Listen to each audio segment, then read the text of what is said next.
My name is Athena Wells. I'm 32 years old, and I just realized I was never really a daughter in my family. The day I received the call from my mother, just 3 weeks before my wedding, telling me that my parents couldn't attend because it fell on my sister's birthday, I was standing in a bridal fitting room with a white veil in my hands. 32 years of being the older daughter. 8 years of sending $2,500 every month. And one 47-second phone call to shatter every illusion I'd ever held. I didn't cry. I didn't beg. I just set the phone down and did something I should have done years ago. Before I tell you what happened next, please take a moment to like and subscribe, but only if you genuinely want to hear the rest. Where are you watching from, and what time is it there? Drop a comment and let me know. To understand why a 47-second phone call changed everything, I need to take you back to the years when I was called the family cash machine. I grew up in the suburbs of Portland, Oregon, a 3-bedroom house with a backyard that my mother loved to show off to the neighbors. Clarissa got the bedroom with the window overlooking the garden. I got the small room next to the garage where I could hear the water heater groaning every night. From as far back as I can remember, my mother had a particular way of introducing us. "This is Clarissa, my daughter," she'd say, her hand resting proudly on my sister's shoulder. Then, almost as an afterthought, "And this is Athena, Clarissa's older sister." Not her daughter, Clarissa's sister. As if my entire existence was defined by my relationship to the golden child. By 14, I was working part-time at a local bakery to pay for my own school supplies. Clarissa never had to lift a finger. Mom bought her new clothes every season, the latest phone, whatever she wanted. I wore hand-me-downs from cousins and learned to stretch $1 until it screamed. When I turned 16, I saved up for 6 months to buy a used Toyota Corolla, 2005, dented bumper, air conditioning that worked when it felt like it. I was so proud of that car. It represented every early morning shift, every birthday I spent frosting cupcakes for strangers instead of celebrating with friends. 2 years later, when Clarissa graduated high school, Mom and Dad surprised her with a brand new Mazda 3. Cherry red, leather seats, the whole package. "She deserves it," Mom said when she caught me staring. "She worked so hard in school." Clarissa had a 2.8 GPA. I graduated with a 3.7 while working 20 hours a week. I didn't hate Clarissa. I just hated that love in my family seemed to come with a price tag, and I was always the one paying. The real bleeding started when I was 24. I just graduated from community college with a degree in restaurant management. Nothing fancy, but I'd earned it while working full-time as a line cook. I landed a job as a prep cook at a Marriott hotel, and for the first time in my life, I had a steady paycheck and a glimpse of what independence might feel like. Then Mom called. "Athena, it's an emergency." Her voice was tight, the way it always got when she wanted something. "Your father lost his job. We can't make the mortgage this month. We need $3,000.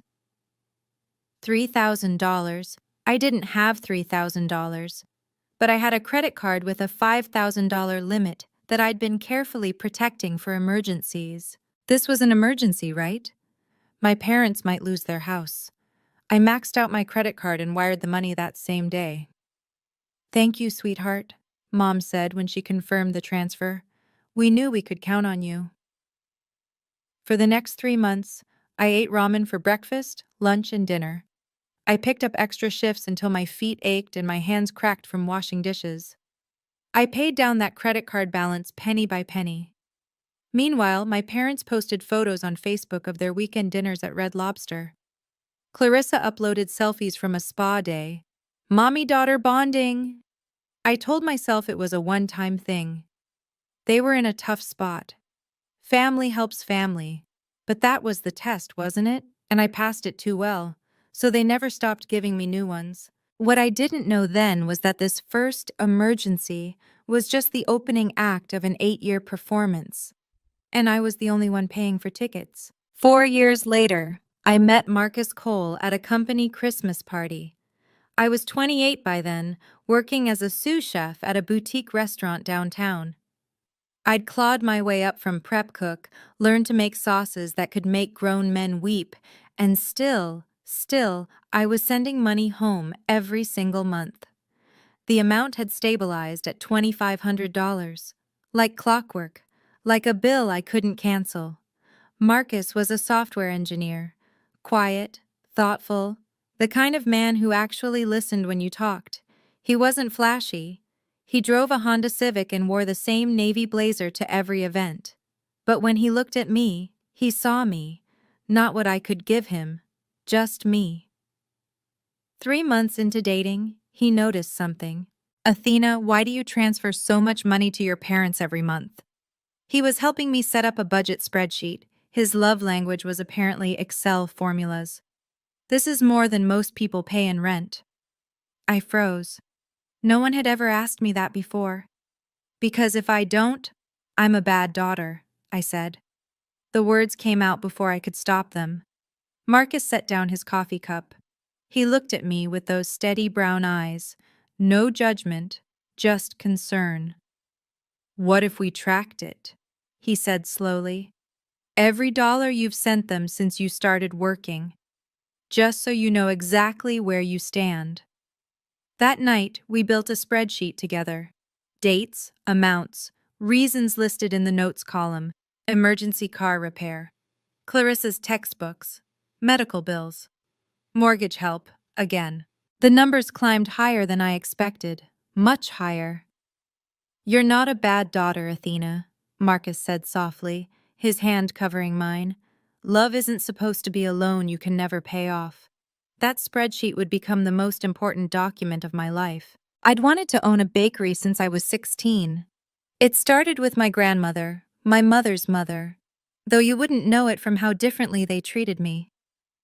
Grandma Ruth lived in a tiny cottage with a kitchen that smelled like cinnamon and butter. She taught me to make her famous cinnamon rolls from scratch, kneading the dough until my arms burned, watching the glaze drip just right.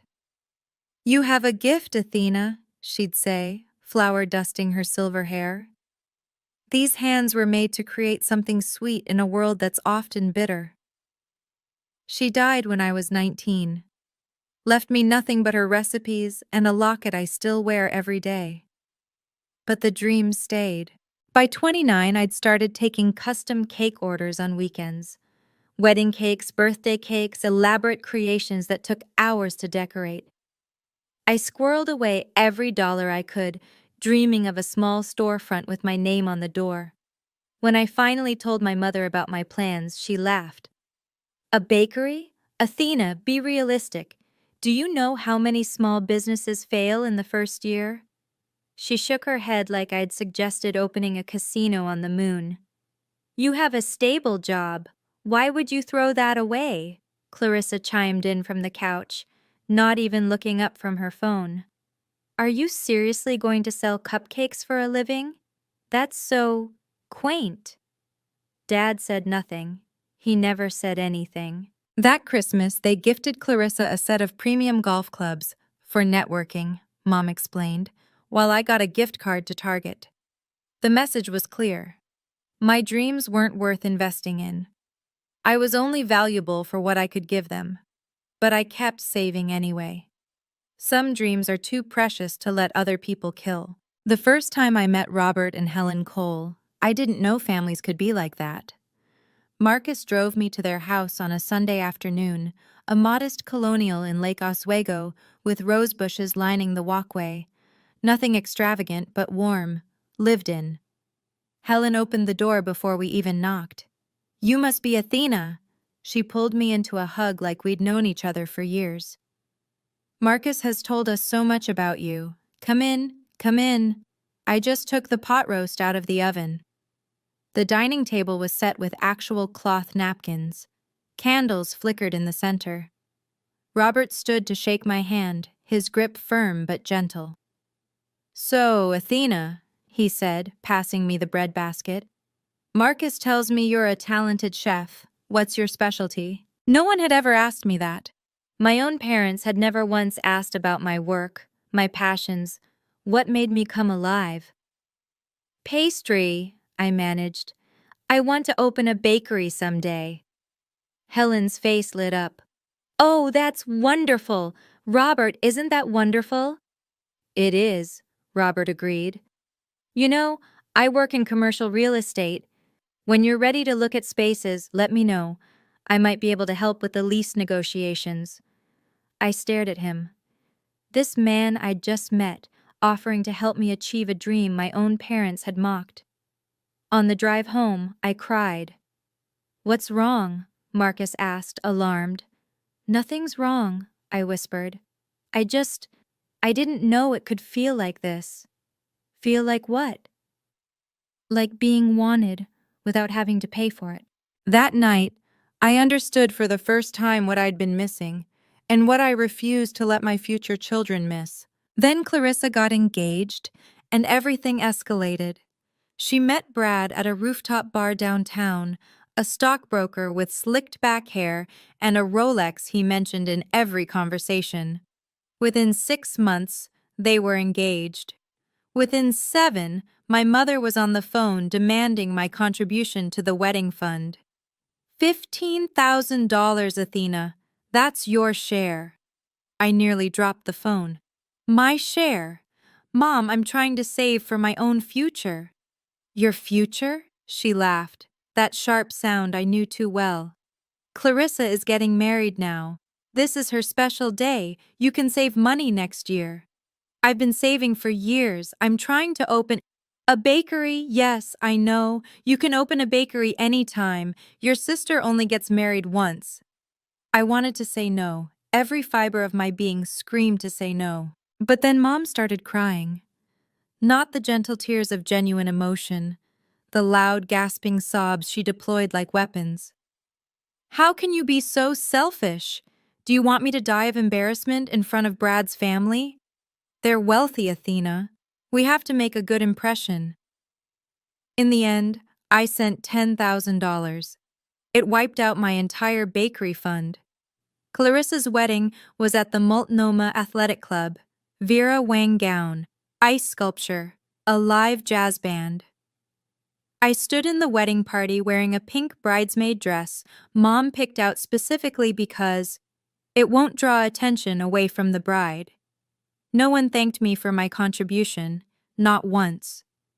At the reception, I overheard my mother telling Brad's parents, "We're so proud of both our girls, but Clarissa has always been the special one." I smiled and kept pouring champagne.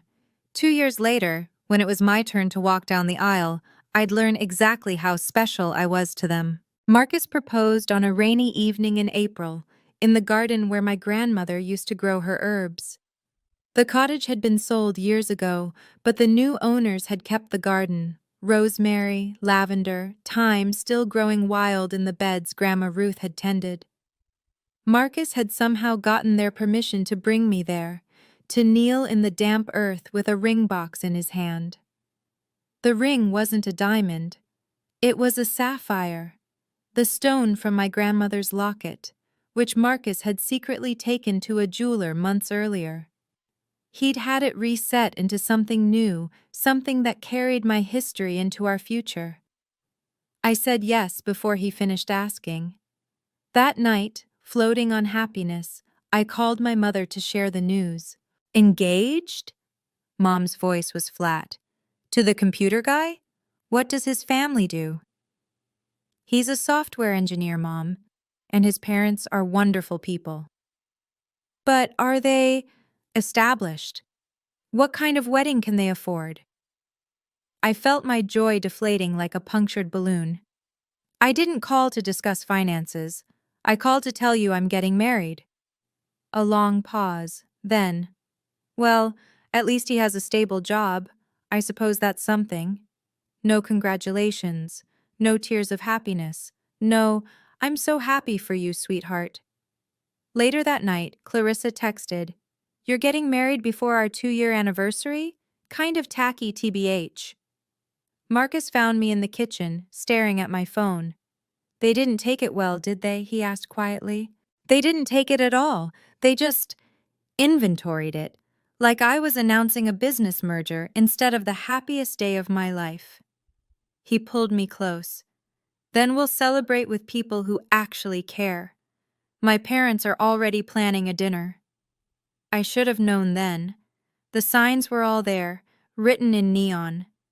But hope is a stubborn thing, and I still believed that when my wedding day came, my parents would show up. 6 months before the wedding, I signed the lease on a tiny storefront on Southeast Division Street. Sweet Dawn Bakery. The name came to me in a dream, my grandmother standing in morning light, pulling cinnamon rolls from the oven, the kitchen glowing gold. Robert Cole had found the space during one of his property searches. "The rent's manageable," he said, sliding the paperwork across his dining room table. "And the previous tenant left the ovens. You just need to bring in your own equipment." Helen brought me a vintage cake stand from an estate sale. "For good luck," she said, pressing it into my hands. I was still sending my parents $2,500 every month, even as I scraped together deposits and first-month rent. I was stretched so thin I could feel myself fraying at the edges. But I refused to stop. Not yet. Family was family, even when family didn't feel like family.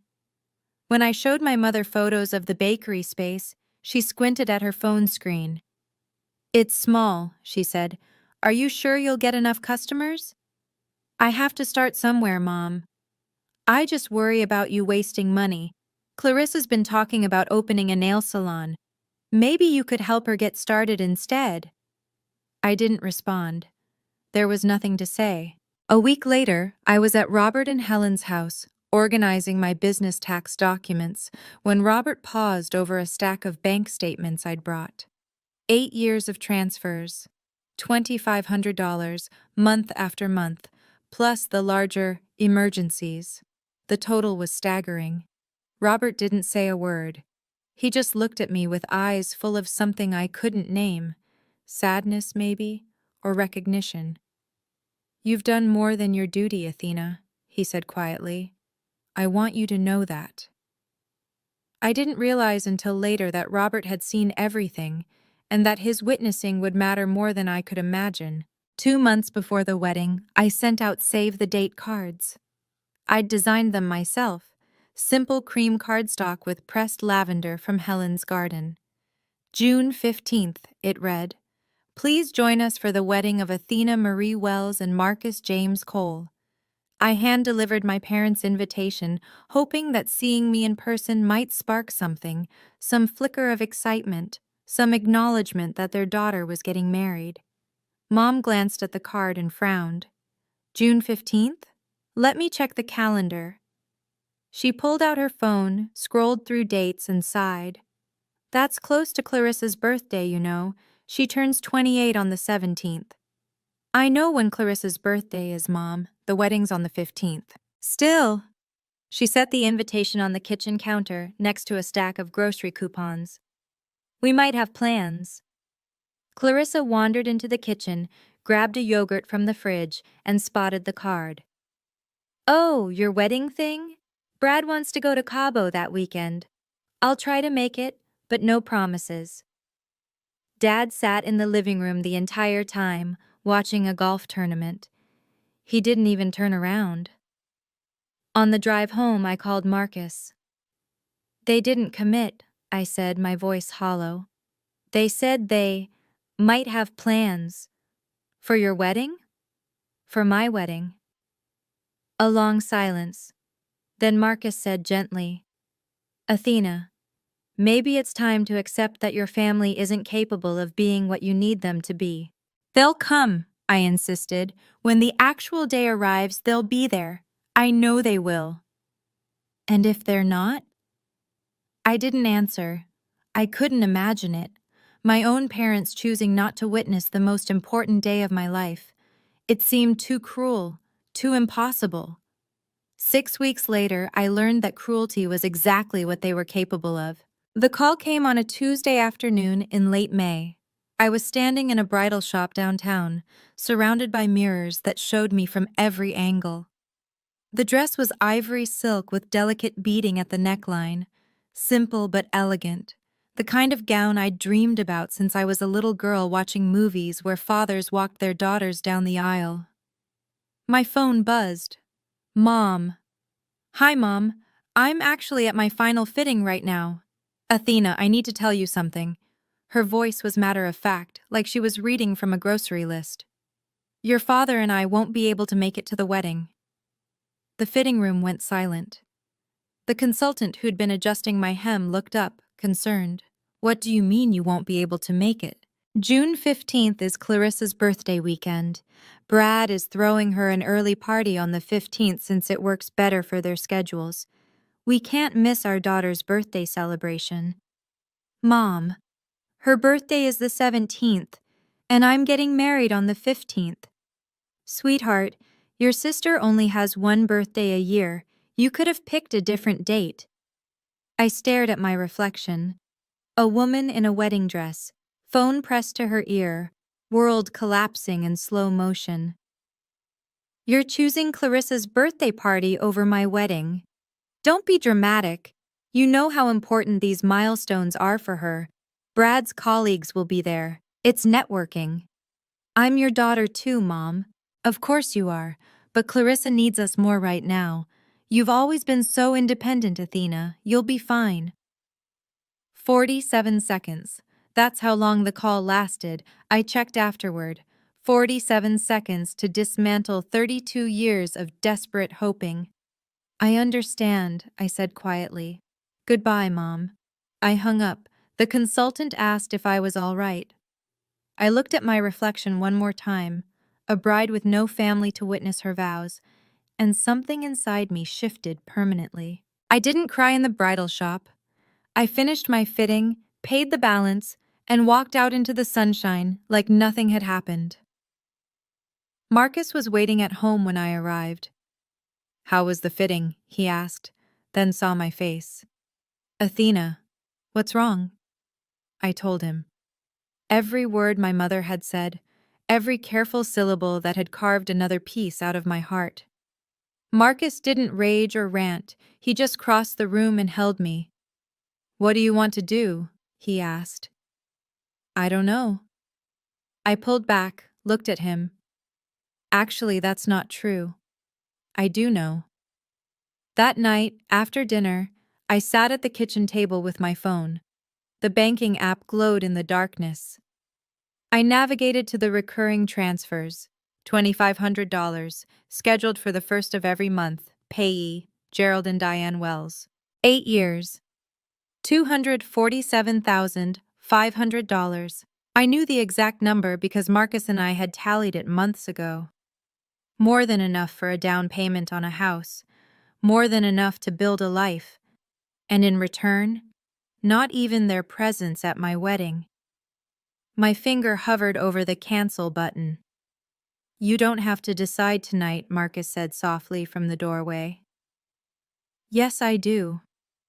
I looked at him. If I wait until morning, I'll talk myself out of it. I'll tell myself that maybe they'll change their minds, that maybe I'm overreacting. But I'm not overreacting, am I? No, he said. You're not. I pressed cancel, then confirm. The screen refreshed. The recurring transfer disappeared, replaced by empty space. I didn't send a text explaining my decision. I didn't call to argue or justify. I simply stopped giving and waited to see if anyone would notice me for anything other than my money. They would notice, but not the way I hoped. On June 15th, I married the love of my life in the backyard of Robert and Helen Cole's home. 87 guests gathered under a canopy of string lights and white roses. The weather was perfect, clear skies, gentle breeze, the kind of day that felt designed for beginnings. Marcus's colleagues sat next to my coworkers from the restaurant. Friends from high school mingled with regulars from Sweet Dawn Bakery, which had been open for 3 months by then. From my side of the family, one person. Aunt Susan, my mother's younger sister. the black sheep who'd been frozen out for refusing to lend my parents money years ago. She drove 4 hours to be there. "I wouldn't have missed this for the world," she said, hugging me tight. "Grandma Ruth would have been so proud of you." Helen helped me into my dress. She didn't try to replace my mother. She simply stepped into the gap with grace and warmth, adjusting my veil, dabbing at the tears that kept threatening to fall. "You're not losing anything today," she whispered. "You're gaining everything you deserve." Robert walked me down the aisle. He offered the day before, quietly and without pressure. "Only if you want me to," he'd said. "No obligation." But when I took his arm and felt the steadiness of his presence, I knew I'd made the right choice. I'd baked my own wedding cake, lemon lavender, Grandma Ruth's recipe. It wasn't traditional, but nothing about this wedding was traditional. It was built from scratch by people who actually wanted to be there. That night, Marcus and I danced under the stars, and I felt something I hadn't felt in years. Peace.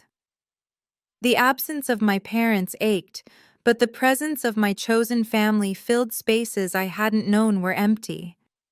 If you've ever been the only one not in the family photo, you know what I mean. Sometimes the people who show up are more family than blood ever was. If that resonates with you, leave a comment saying, "I understand."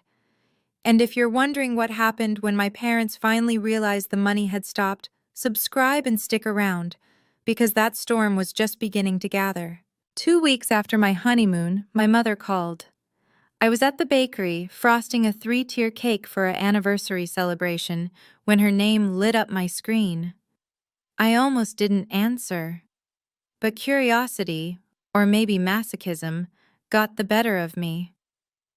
"Athena, there must be some mistake with your bank." Her voice was clipped, annoyed. "The transfer didn't come through this month."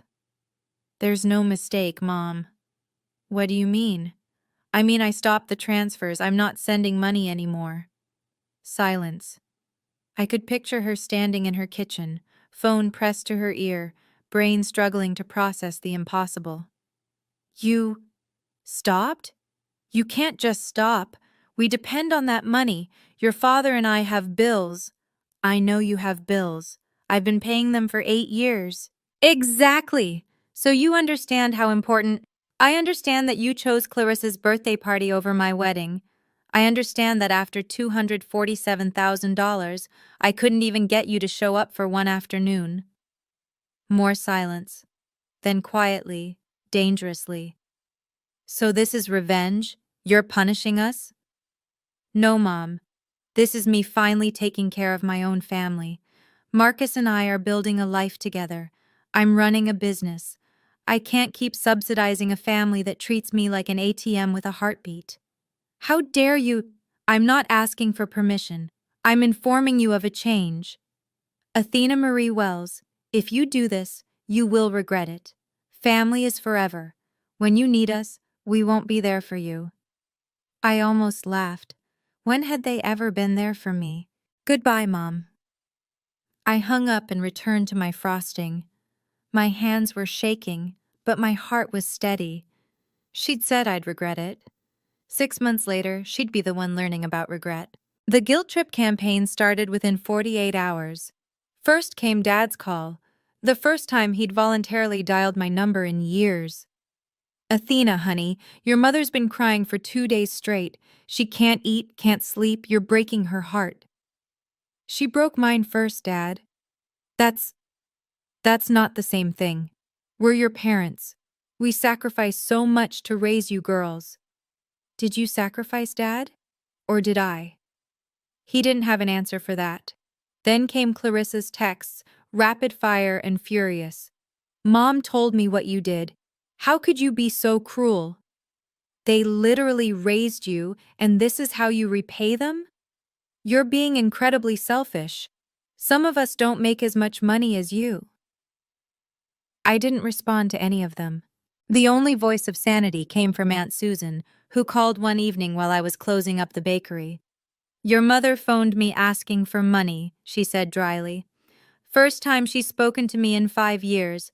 I told her what I told her back then, not my problem. Did she say anything about me? Oh, plenty. According to her, you've become heartless and ungrateful. She also mentioned you abandoned the family in their hour of need. Susan paused. Athena, do you know what your mother did to your grandmother? Exact same thing. Bled her dry until there was nothing left, then blamed her for not having more to give. The pattern. It had been right in front of me my entire life. That night, lying next to Marcus in bed, I stared at the ceiling and wondered if I was doing the right thing. Am I being cruel? I whispered. No, he said, you're being free. But freedom, I was learning, came with its own weight. The doubts came in waves, usually at 3 a.m. I'd wake up in the darkness, heart pounding, the same questions cycling through my mind. Am I a bad daughter? Am I as selfish as they say?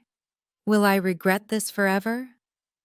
One night I slipped out of bed and sat on the kitchen floor, knees pulled to my chest, phone in hand. My finger hovered over my mother's contact. One call, one apology.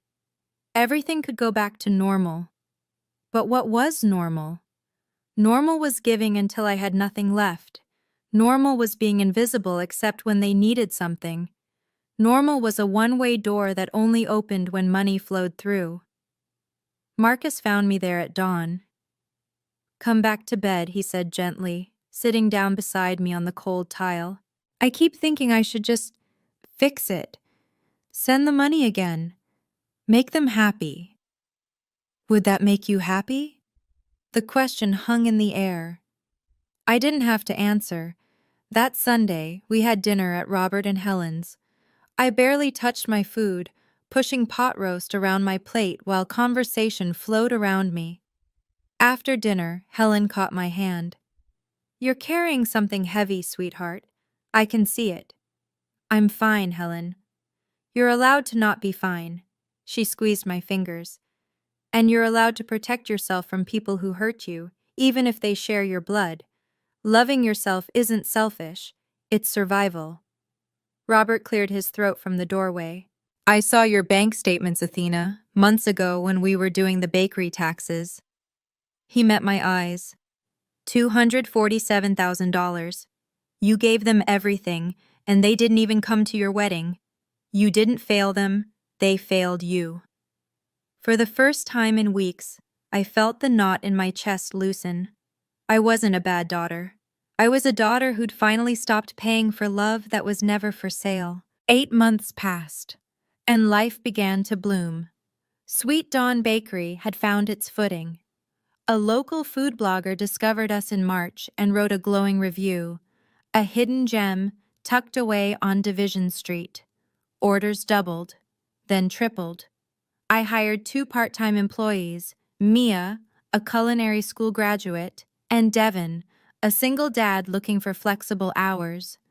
The bakery was becoming what I'd always dreamed it could be, a place where people came not just for cinnamon rolls and lavender shortbread, but for warmth. Regulars knew each other's names. Birthday cakes were ordered months in advance. We'd started a tradition of giving free cookies to kids who came in after school, and then, in April, I peed on a stick and saw 2 pink lines, pregnant. Marcus and I stood in our tiny bathroom, staring at the test like it might change its mind. Then he lifted me off my feet and spun me around, both of us laughing and crying at the same time. We're having a baby, he kept saying. We're having a baby. Helen wept when we told her.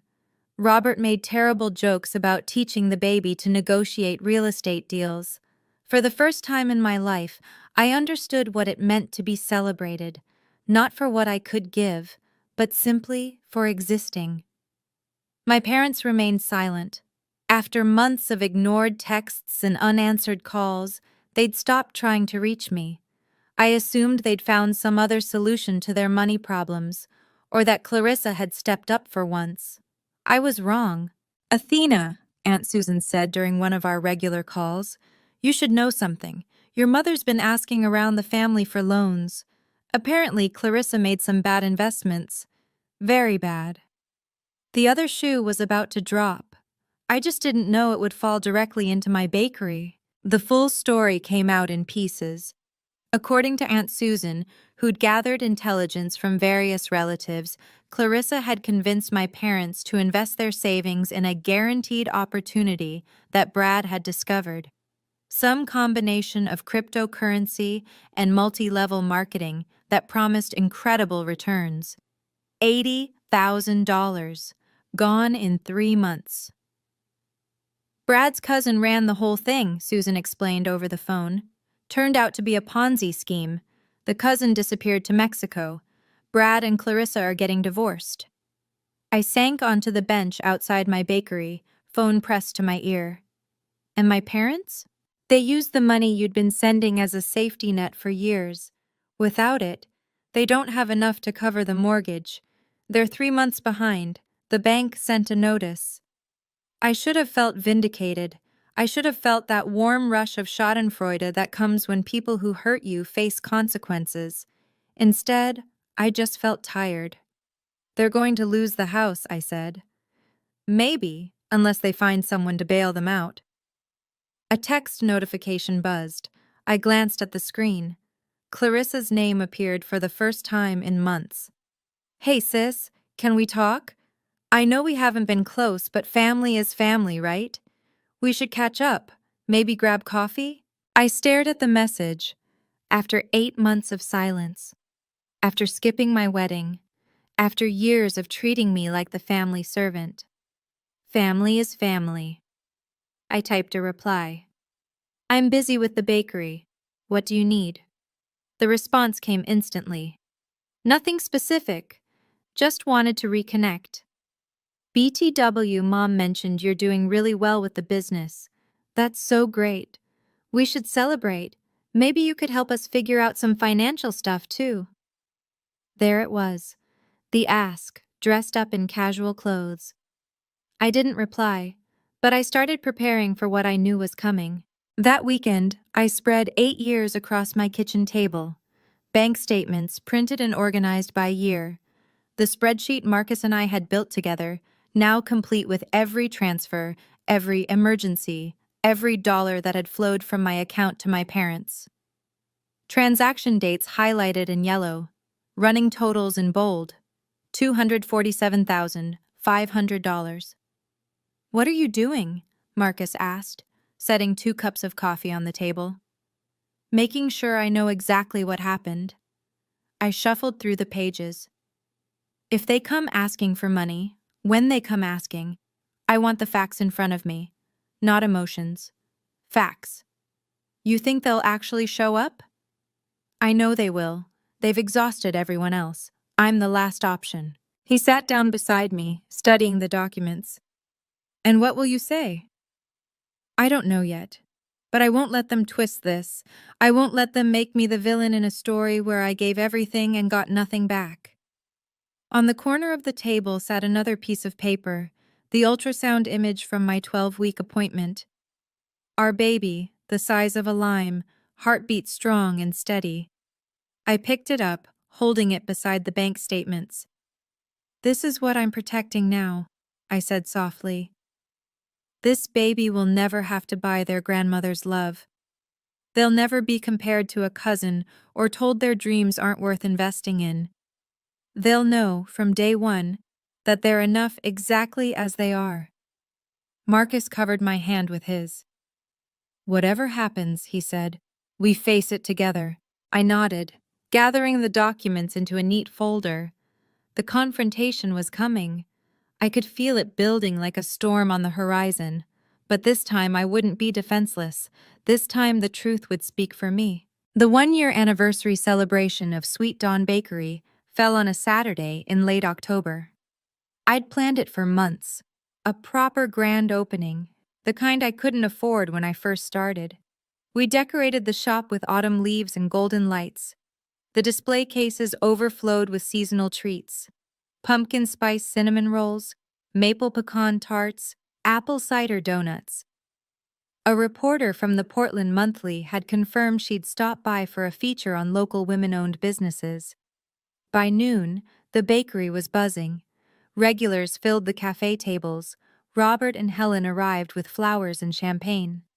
Marcus moved through the crowd, shaking hands, making everyone feel welcome. I was behind the counter, boxing up a custom cake, when the bell above the door chimed. I looked up. My mother walked in first, wearing a dress I'd never seen, probably purchased before their financial troubles. Behind her came my father, hands in his pockets, eyes scanning the room nervously. And behind them both, Clarissa, thinner than I remembered, makeup not quite concealing the dark circles under her eyes. No one was smiling. The chatter in the bakery quieted. Something in the air shifted, that instinctive awareness when conflict enters a space. Mom spotted me behind the counter. She straightened her shoulders and walked directly toward me, weaving between customers like they weren't even there. Athena, her voice carried across the shop. We need to talk. About family. Helen, standing near the pastry case, moved closer to me. Robert set down his champagne flute. Marcus appeared at my elbow. This isn't really the time, Mom. When is the time? You won't answer our calls. You won't reply to messages. She gestured around the bakery. But you have time for all of this. Every eye in the room was on us now. I took a breath.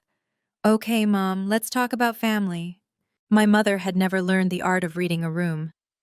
You abandoned us. Her voice rang through the bakery, sharp enough to cut glass.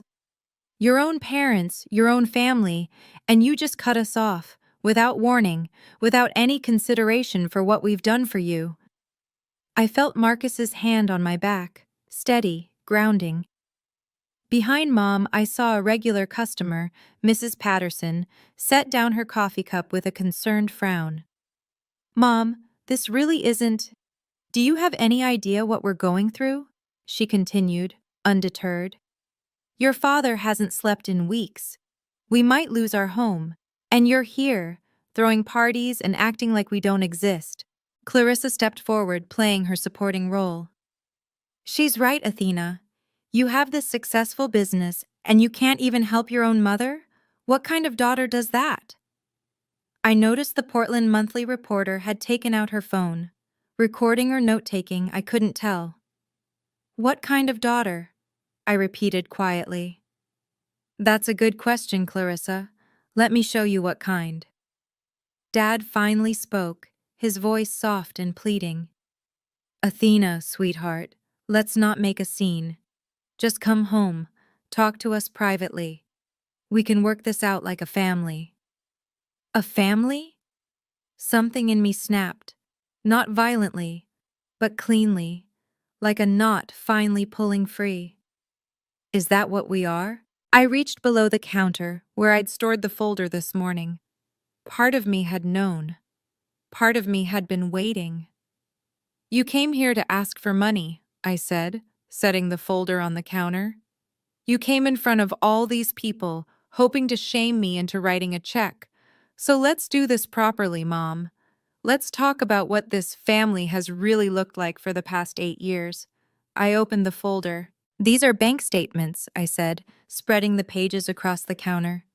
8 years of transfers from my account to yours. Would you like to know the total, Mom? $247,500. The number hung in the air like smoke. My mother's face went pale.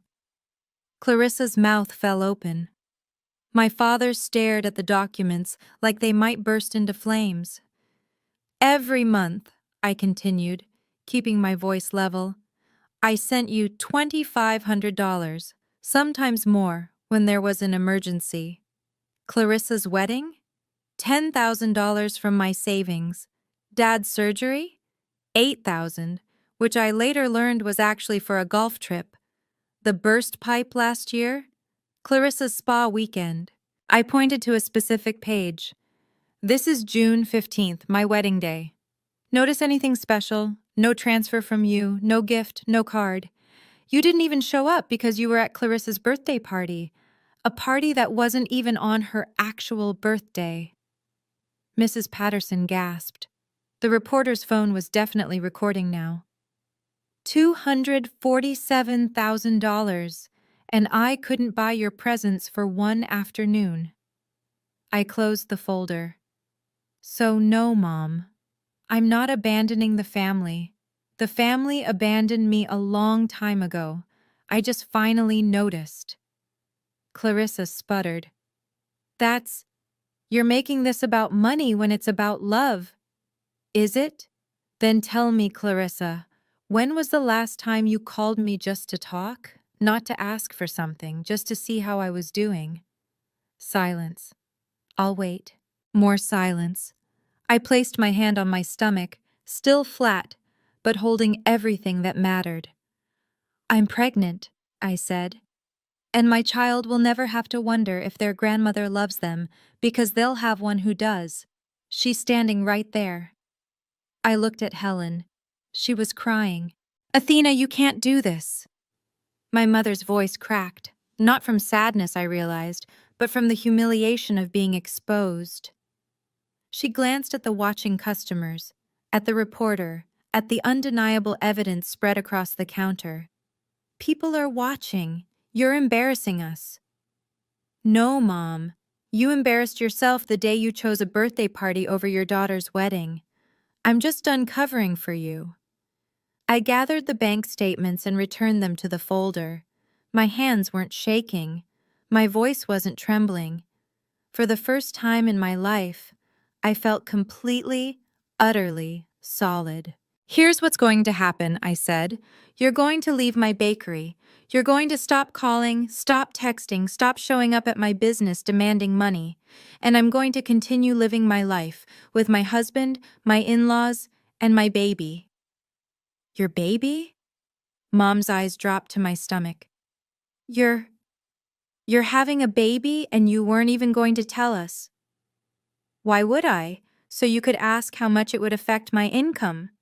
Clarissa's face twisted. This is insane. You're cutting us off completely? Over some old grudge? It's not a grudge, Clarissa. It's a boundary. Dad stepped forward, finally. Athena, please. I know we've made mistakes. Mistakes? I looked at him, really looked. Mistakes are forgetting a birthday. Mistakes are missing a phone call. Choosing not to attend your daughter's wedding is a choice, Dad, and so is what I'm doing now. Helen moved to stand beside me. Robert positioned himself at my other side. Marcus's hand found mine. My family. My real family. This bakery is called Sweet Dawn, I said quietly. Do you know why? Because my grandmother, the one you ignored until she had nothing left, she told me I could create something sweet in a world that's often bitter. That's what I'm doing. Without you. I nodded toward the door. Please leave. The room held its breath. If this moment resonates with you, if you've ever had to choose your peace over someone else's expectations, comment, respect. And if you want to know what happened after they walked out that door, stay with me. We're almost at the end. For a moment, nobody moved. My mother's face cycled through emotions like a slot machine. Shock, then anger, then something that might have been shame if she were capable of feeling it. Clarissa had tears streaming down her cheeks, though whether from genuine hurt or wounded pride, I couldn't tell. And then a voice cut through the silence. Excuse me. Mrs. Patterson, 63 years old, retired schoolteacher, regular customer since day one, rose from her table. I've been coming to this bakery every Saturday for a year, she said, addressing my mother directly. Athena remembers my husband's name, asks about his treatments, saves his favorite muffin even when it sells out. Last month, when I couldn't afford a birthday cake for my grandson, she made one anyway and wouldn't let me pay. She pointed at the folder of bank statements. That woman gave you $250,000 and you couldn't show up to her wedding? Mrs. Patterson's voice shook with indignation. You should be ashamed. A murmur rippled through the bakery, heads nodding. Someone in the back muttered, Unbelievable. My mother's composure crumbled. She grabbed my father's arm, dragging him toward the door. "Let's go, Gerald. We don't need to be humiliated by strangers." "You humiliated yourselves," Mrs. Patterson called after them. "All she did was show the receipts." Clarissa hesitated, looking at me with something approaching confusion, like she genuinely didn't understand how we'd arrived at this moment, like she'd never considered that actions had consequences. "Clarissa," I said quietly, "goodbye." She turned and followed our parents out the door. The bell chimed, the door swung shut. And just like that, 32 years of trying to earn my family's love came to an end. Helen wrapped her arms around me. Marcus kissed my temple. Mrs. Patterson returned to her coffee with a satisfied nod. The celebration continued. The rest of the afternoon passed in a strange, peaceful blur. The Portland Monthly reporter approached me after my family left, notepad in hand. "I came to write about women entrepreneurs," she said carefully. "But that was something else. Do you want me to leave it out?" I considered the question. Part of me wanted to hide, to keep the ugliness private. But another part, the part that had spent 32 years being invisible, was tired of staying small. "Write what you saw," I said. "But this story isn't about revenge. It's about building something worth protecting." She nodded, scribbled something down, and ordered a box of cinnamon rolls. By evening, the crowd had thinned. Marcus swept the floors while I wiped down tables. Robert and Helen insisted on washing dishes despite my protests. "Let us help," Helen said firmly. "That's what family does." I paused, rag in hand, watching them work together in my kitchen. Robert told terrible jokes. Helen pretended to be annoyed. Marcus laughed at both of them. This was my family now. Not by blood, but by choice. By showing up. Later, locking up for the night, Marcus pulled me close under the string lights we'd hung that morning. "How do you feel?" I thought about it. The confrontation, the bank statements, the public spectacle. I searched for the right word. Light. Like I've been carrying something heavy for so long, I forgot what it felt like to stand up straight. "You didn't win, you know. There's no trophy for this." "I know." I looked at my bakery, the warm lights, the display cases, the hand-painted sign. But I didn't lose either. I just finally stopped playing a game I could never win. He kissed my forehead. "Ready to go home?" "Yeah," I smiled. "I really am."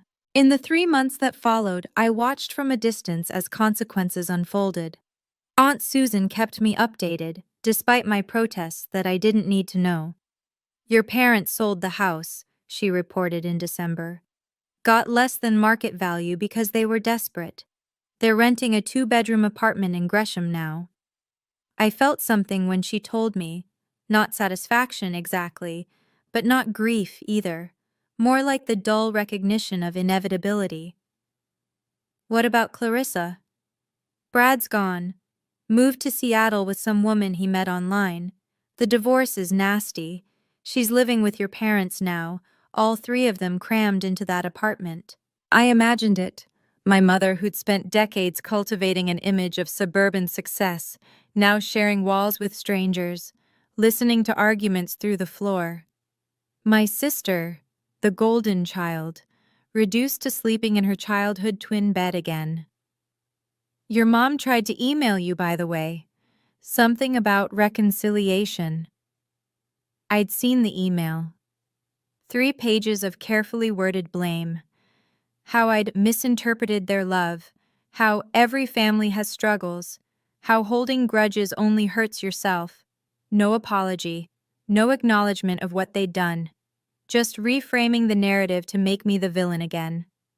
I forwarded the email to a lawyer Marcus recommended, not to sue, just to document, in case they ever tried anything more aggressive. "What should I tell her?" Aunt Susan asked. "If she asks about you?" I thought about it. Tell her I'm happy. Tell her I'm building a life with people who show up. And if she asks for money? I almost laughed. Tell her the ATM is permanently closed. That Christmas, Marcus and I hosted dinner for 10. The Coles, Aunt Susan, co-workers from the bakery, friends who'd become family. We laughed and ate too much and didn't talk about the people who weren't there. Some absences are losses. Others are just space to breathe. On a warm evening in late May, I stood in the kitchen of Sweet Dawn Bakery, feeding my daughter. Lily Dawn Cole, 7 weeks old, with her father's brown eyes and, I like to imagine, my grandmother's stubborn chin. She'd arrived on a rainy April morning, and from the moment I held her, I understood something I'd been chasing my entire life. This warmth in my arms, this tiny human who needed nothing from me except presence. This was what love felt like. Helen had been there for the birth, holding my hand when Marcus stepped out to update the family. Robert paced the waiting room, practicing grandpa jokes. When Lily finally arrived, both of them cried harder than I did. "She's perfect," Helen whispered, touching Lily's cheek with trembling fingers. "She's absolutely perfect." I thought about calling my mother. The instinct was still there, buried deep, that little girl who just wanted her mom to care. But then I looked at Helen, at Robert, at the circle of people who'd chosen us, and the urge faded. The bakery had expanded.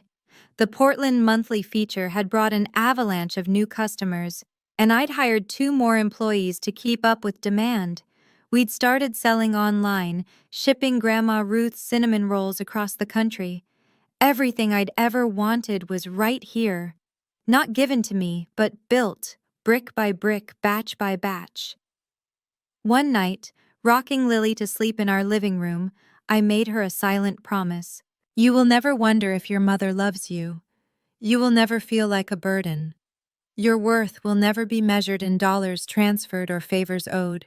You will be celebrated for existing, nothing more, nothing less." She yawned, tiny fists uncurling, and drifted off against my chest. Outside, the sun set gold over Portland. A new dawn indeed. Marcus asked me once, in that quiet hour after Lily fell asleep, if I had any regrets. We were sitting on the back porch, watching fireflies blink in the garden. The question caught me off guard, not because it was unexpected, but because I had to actually think about it. "I regret the time," I said finally. 8 years of hoping they'd change. 8 years of sending money like offerings to gods who were never listening. But not the ending? No, not the ending. I'd started therapy 3 months after the bakery confrontation, something Marcus gently encouraged and Helen not so gently insisted upon. It helped, having a professional untangle the knots I'd tied myself into. Understanding that my parents' behavior wasn't about me, that their inability to love me properly was their failure, not mine. One afternoon, I wrote a letter. Not to send, just for myself.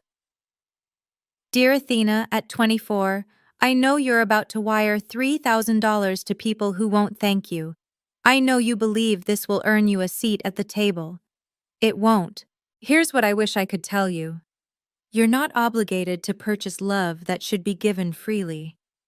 You're not selfish for having needs. And the family you're searching for isn't the one you were born into, it's the one you'll build. Start the bakery sooner.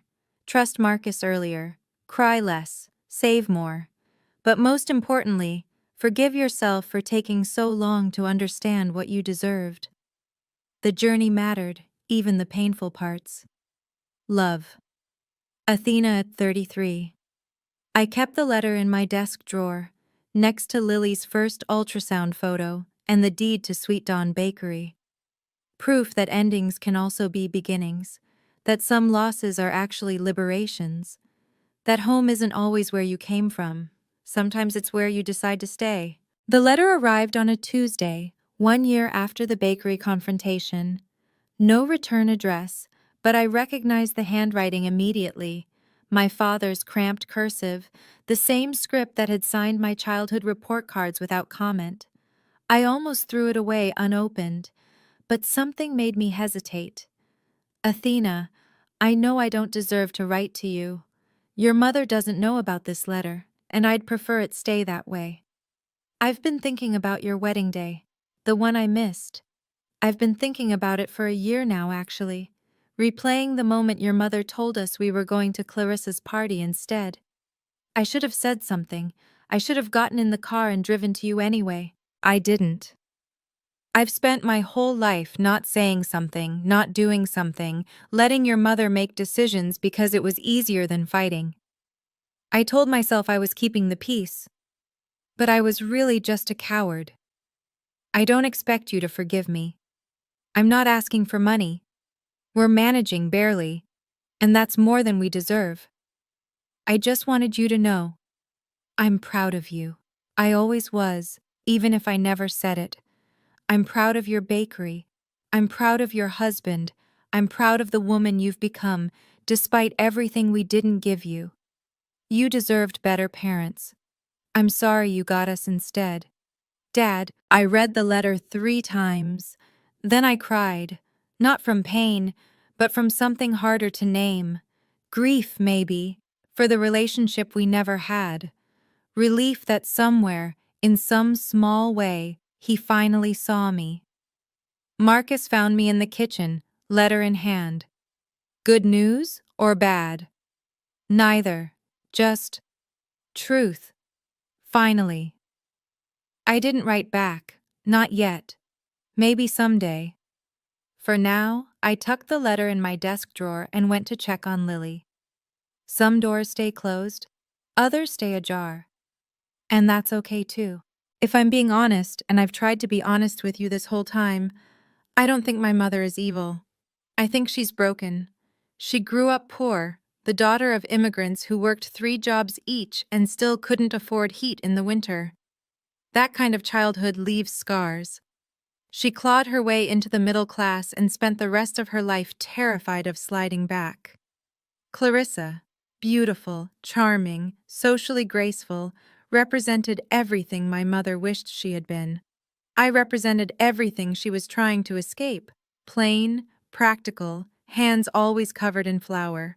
It wasn't about loving Clarissa more, it was about loving herself less, and seeing me as a mirror she didn't want to face. Does that excuse what she did? No. Does it explain it? Maybe. My father chose peace over justice, comfort over courage. He wasn't malicious, just weak. And weakness, in its own way, can wound as deeply as cruelty. I don't tell you this so you'll pity them. I tell you because understanding isn't the same as forgiving, and I think it's important to know the difference. So here's what I've learned, for whatever it's worth. Love with conditions isn't love, it's commerce. Setting boundaries isn't cruelty, it's survival. And the family you build can be just as real as the family you're born into, sometimes realer. If you're someone's ATM, if you're always giving and never receiving, if you're standing in a wedding dress wondering why your parents aren't there, hear me. You're not broken, you're not selfish, you're just finally seeing clearly. Thank you for staying with me through this story. If it touched something in you, leave a heart in the comments, or share your own experience if you're ready. Subscribe if you want to hear more stories like this one, and check the description for another video I think you'll appreciate. Remember, dawn comes after darkness, every single time.